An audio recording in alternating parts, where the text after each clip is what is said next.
Ignacio. Hello, Kalina. 1 second, I have to use some water. Hi, everyone.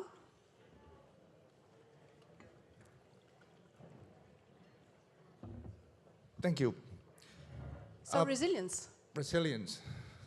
I found a definition in the dictionary, actually, so we don't make any mistake. Apparently, it's the capacity to recover from difficulties and going back into shape. So, my name is Ignacio. I'm here representing the Consumer Goods Forum. And boy, do we have problems and difficulties in that sector, yes, of course. So what we do is basically bring together retailers and manufacturers. And the agenda is very simple. We just want positive change through collaboration. So I'm gonna speak in the next few minutes, if my voice allows,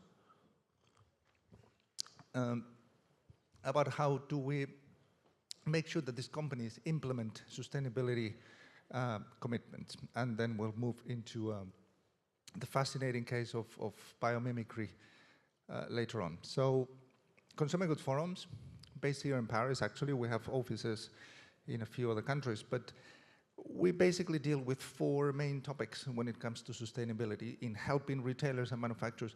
And think about your Carrefour, your Tesco, your Walmart, and from the manufacturing side, think about your Nestle, your Kellogg's, your Unilever.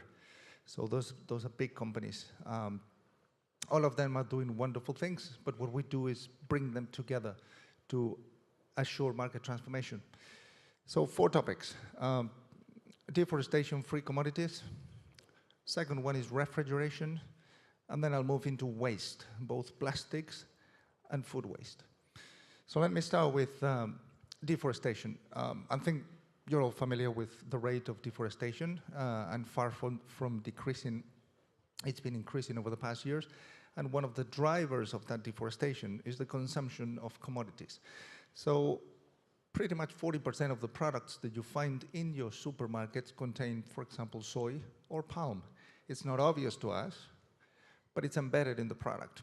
So all those consumer goods companies have a lot of purchasing power. That doesn't mean they grow those commodities, but they have the ability to influence the way it's grown and to stop deforestation. So the way we do it is through, for example, tools like sourcing guidelines. So we help companies determine where are the good spots, where are the bad spots. Right now, technology is there, so we have much better satellite imagery. So we can look at countries like Brazil or Indonesia and pretty much know where deforestation is happening. And we have many more tools to help members achieve deforestation-free commodity supply chains. Moving into refrigeration, this is one of the silent killers of the ozone layer. We recently published a piece of work with another company called Sheco. And let me be very clear to you on this.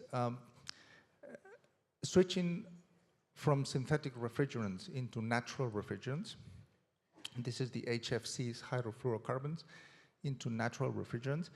It's by far the most cost-effective climate mitigation strategy available in the world today. And it's today. You don't have to wait. There's no research needed. It's available today. If we switch the entire industry into natural refrigerants, it will have an immediate impact in the 1.5 degree Paris Agreement commitment. Fascinating. So for those of you who want to learn a bit more, we just published that in Earth Day, which was on Monday. And we keep singing the same song with retailers and manufacturers because this is very important. But of course, you don't have any smoke coming out of your refrigerant system, so it's very difficult to convince people on this. Let me move into the issue of waste. Food waste, horrible. From the economic, from the social, from the environmental, and I will argue from the ethical point of view. 1/3 of the food that we produce goes to waste. And I can go into much more detail, but basically what we're doing with members is helping them measure and reduce. So we collaborated in the creation of the Food Loss and Waste Protocol, which is again a tool that they can use to measure within their own operation. And of course, we contribute to the SDG 12.3 on responsible consumption to make sure that not only our retailers and manufacturers, but also the post-harvest losses and the waste at the consumer level are well taken care of.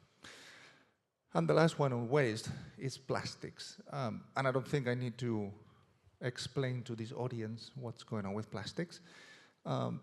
So the way we help members is in 3 different areas. One is the fundamental redesign of plastic packaging. I think we heard before in the panel a few examples on how we can help.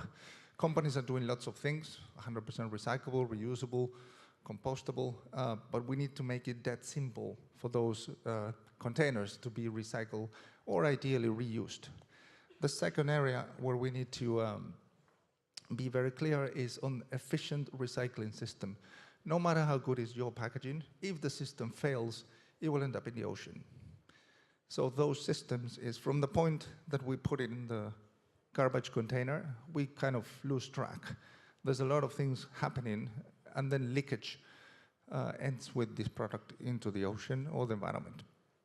And the third area where we work within plastics is talking to consumers.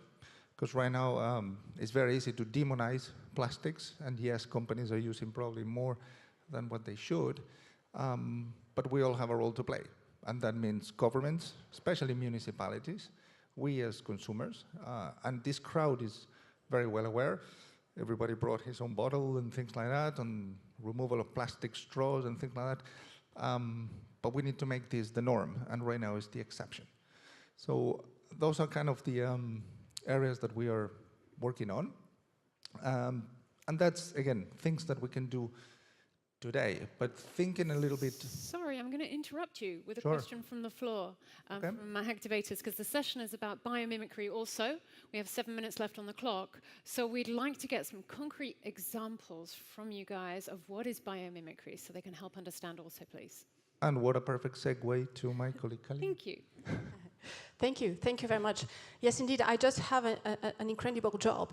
My job is actually to change this framework of innovation and to reimagine the future, working, for example, with spiders, with sharks, with butterflies, but also with worms, fungi, even sea cucumbers, or tardigrades. I guess no one knows what a tardigrade is, and I will just come back to this. And so biomimicry, who knows what biomimicry is?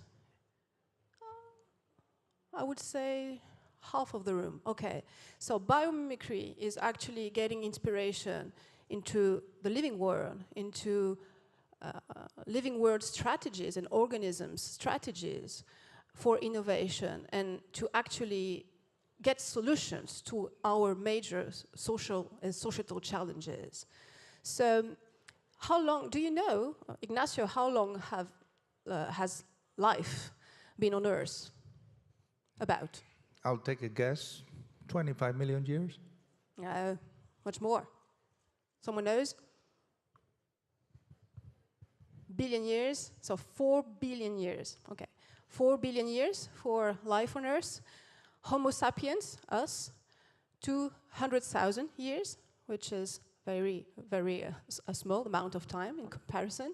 And the Industrial Revolution is 200 years, so 200 years versus 4 billion years. And actually, through evolution, through natural selection, so test and learn, natural organisms have found strategies to adapt to their environment, to use optimal and sober raw materials, sober processes to solve exactly the same challenges as we, Homo sapiens, living among the livings, have to solve. How many living species are on Earth? Do you know, Ignacio? You get me there as well. I'm guessing 16,000. So we, as the latest estimation is about 20 million species on Earth. So, and we know about, so we've just tagged 1.5 of them. So we know almost nothing. However, they almost all have amazing solutions to offer to us. For example, in the field of energy and energy improvement, it's interesting to see the convergence between our own human strategies and the strategies that have been selected through evolution. For example, use of solar energy. Today, researchers and companies are working on plant strategies and chemistry in plants to imitate photosynthesis. So this process adopted by plants to harvest solar energy to produce actually fuel, concrete fuels. And so today they're working on production and clean production of hydrogen. So hydrogen is a great promise for us and for all our industries. And this is a very clean production through solar energy and water just mimicking what's happening in nature. Another field, major field, the field of material sciences. We have huge issues regarding, for example, adhesives, or for example, to work on packaging. Well, biology and biological organisms are full of adhesives, and they are all packages in biology. So today, again, engineers in materials are regarding biological materials are the grail, actually, to produce new, sober materials, because these materials are produced using soft chemistry at room temperature and pressure. They are multifunctional. They are actually self-assembled. They are recyclable, biocompatible. So they have actually all the attributes we are looking for materials. And so in the field of biomimicry, the material science is the science and engineering that has been most successful for the last decades. For example, people are mimicking today the gecko ability, this lizard, to be a stick on surfaces. They are mimicking the way that mussels are sticking to their rock. And there are already concrete products coming from it. And we have exactly the same kind of processes regarding water management. There are amazing desert beetles that are able to harvest water that is present in the fog, so in gas, as a gas. And there are people now trying to mimic this, to develop surfaces, to get water, and to get potable water, drinkable water, in places where it's very hard to find it. Information management. Life on Earth appeared through DNA. So life on Earth started with information management. And you have absolutely amazing sensors in the living world. For example, the Bombyx butterfly is able to detect a molecule from its female 11 kilometers away. This is about a million times more sensitive than any of the sensors that we are able to produce. And if we go at a more systemic level, people are now regarding biomimicry as a huge opportunity to rethink the way we grow our crops. There's nothing less comparable to a natural ecosystem than the crops that we are doing now, which with only one single species over a very huge surface of land. This has nothing to do with the natural forest. And there are people now mimicking the interaction you have between organisms to recreate fertile ways to grow crops.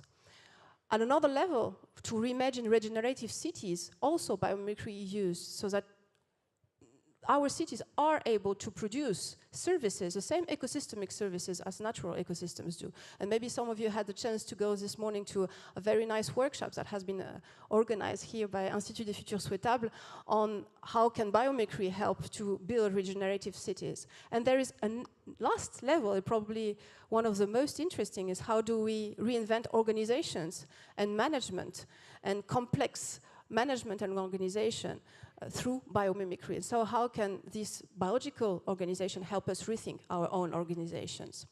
So I don't know, Ignacio, if this is something that the companies you're working with are sensitive or that know about it. So actually, I don't think they are. So I was going to ask you. So next week I meet with most of my members. How can I persuade them to look into this?